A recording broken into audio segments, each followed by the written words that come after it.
qo'shdi dalalarga to'ldi. Shirindan hosil keldi bayram ham. Sabzi, piyoz, karamlar dasturxonga yarashar. Hosil bayram qo'shdi dalalarga to'ldi. Hosil bayram tantalar baraka bor vatanda.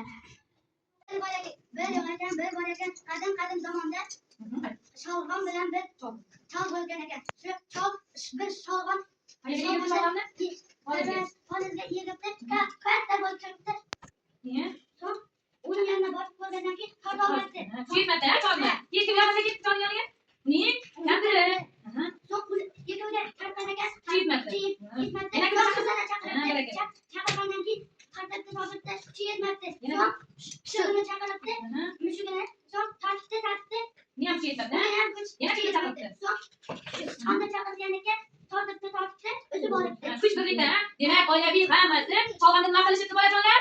Vaqti boshda cholg'am shunchalik katta ekan, holiga sig'may ketdi. Barakalla shotaxon. Cholg'am yetarli tushundikmi bolajonlar?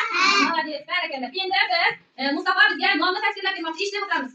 Non qanaqa ekan aytamiz? Non isrof qilmaslik kerak. Bolajonlarga qarab. Xudoy yasalib, non o'ynarasdi. Keyin undan nima hosil bo'ldi? Non hosil bo'ldi, butun dunyoga yaratildi. Nonni bir iste'molxonada eng yaxshi ko'rib yetalar. Sevib iste'molxonada nonni pishirgan.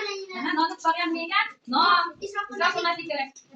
Yerga zumutlanmaslik kerak. Dehqon bobolarimizning mehnatini nima qilishimiz kerak ekan bolajonlar? Qadrlashimiz kerak ekan. Bizga shuncha noz ne'matlar yaratib bergani uchun biz nima qilishimiz kerak? Shukronaga keltirishimiz kerak. Молодец, barakalla, o'tir mana bola.